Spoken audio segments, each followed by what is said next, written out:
আসসালামু আলাইকুম বন্ধুরা, আপনারা সবাই কেমন আছেন? আশা করি আপনারা সবাই অনেকটাই ভালো আছেন। আমিও আলহামদুলিল্লাহ অনেকটাই ভালো আছি।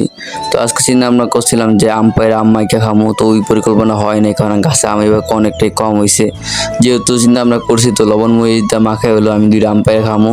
তো যেভাবে সেই কাছে আমি গাছে উঠে গেলাম, কারণ আমি লাড়িতে পারার চেষ্টা করছি, লাড়ি শুধু ভেঙে গেছে কিন্তু আমি আম পারতে পারি নাই।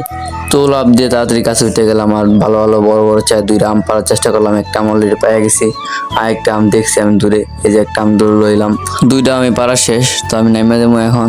আমগুলো আসলে অনেকটাই বড় হয়েছে মোটামুটি, যেহেতু এখন থেকে আমের আটি হয় নাই। তো আমাদের এই গাছটা দেখলাম এই বছর মোটামুটি ভালো আমই হয়েছে, তারপরে অনেকটাই কম হয়েছে। তো আমি নেমে গেলাম গাছের থেকে লাভ দিয়া, আর দুইটা আম একটা ছোট বসছিল তাই ওইটা বাদ দিয়ে নিলাম, এই দুইটা আম নিয়ে নিলাম আর হাতে সুই লিয়ে নিলাম।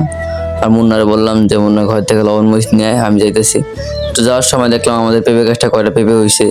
তারপরে চলে গেলাম পুষ্করিতে আমগুলার সুন্দরভাবে ধুইতে হবে ওই কারণ আমগুলার মধ্যে যেহেতু ময়লা ভরা ছিল, যেহেতু এতদিন গাছ আসলো আমগুলা, তাই সুন্দর করে ধুইলা আমগুলা সুন্দর করে আমি ধুয়ে নিলাম। একটা আম ধোয়ার পর দিয়ে একটা আমের একটুখানি ময়লা ভরে রয়েছে, তো একটু খুঁটটা মুটটা ধোয়ার চেষ্টা করলাম। ধোয়া শেষে আমগুলা রেখে দিলাম আমি। তো যে ছুরিটা আনছিলাম এই ছুরিটা সুন্দর করে ঘষা মাজা দিয়ে ভালো মতো ধুয়ে নিলাম, কারণ ছুরির মধ্যে ময়লা থাকতে পারে। কারণ আমি মাঝে মধ্যে এমন কাম ছুরি দিয়ে আমি মাঝে মধ্যে অনেক কিছুই কাটাকাটি করি, তার কারণে আমার ছুরিটা সবসময় ময়লাই থাকে, ভালো মতো ধুইও না, মাঝে মধ্যে ধুয়ে দিই। তো আম ধোয়ার পরে চলে এলাম, একটা কলা পাতা কাটলাম, কারণ এটার মধ্যে আমগুলো ছুইলা রাখবো আর হলো আপনার যেগুলো আমরা লবণ মরিচ আনছি ওইগুলো রাখবো। তো আমি আম দুইটা কলা পাতার মধ্যে রাখা যাইতেছি আমাদের সেই গন্তব্যে। যাওয়ার পর থেকে আমার সেই পুষ্করিণীটা কিছুদিন আগে আমি এটা সাফ করে মাছ ছাড়লাম, কিন্তু পুষ্করিণীটা আবার ময়লা হয়ে গেছে। তারপর আমি এক জায়গায় বসে আমগুলার ভালো মতো চলতেছি, কারণ না চললে চোকলা সহ আম খাওয়া সম্ভব না, যেহেতু এখন বর্তমানে আমগুলা অনেকটাই কাঁচা। তাই আমি আমের চোকলাগুলো সুন্দরভাবে ছাড়া নিতে আসছি আর দেখতেছিলাম যে কষ আছে কিনা।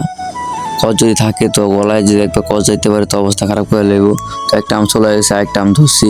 এই আমটার মধ্যে প্রচুর কষ ছিল, তাই চোকলাগুলো আমি একটু সুন্দর করে ছিঁড়ে নিতেছিলাম যাতে কষগুলো যেন না থাকে। তো বন্ধুরা, আমি আর ভিডিওর মধ্যে বেশি আর কথা বলবো না, আপনার ভিডিওটা সুন্দরভাবে দেখা উপভোগ করুন, কারণ কথা বললে ভিডিওর মজাটা নষ্ট হয়ে যায়, সেটা আমি ভালো করে জানি। তো ভিডিওটা দেখেন আপনারা। আর বন্ধুরা, আরেকটা কথা, ভিডিওটা পুরোপুরি দেখে দেবেন।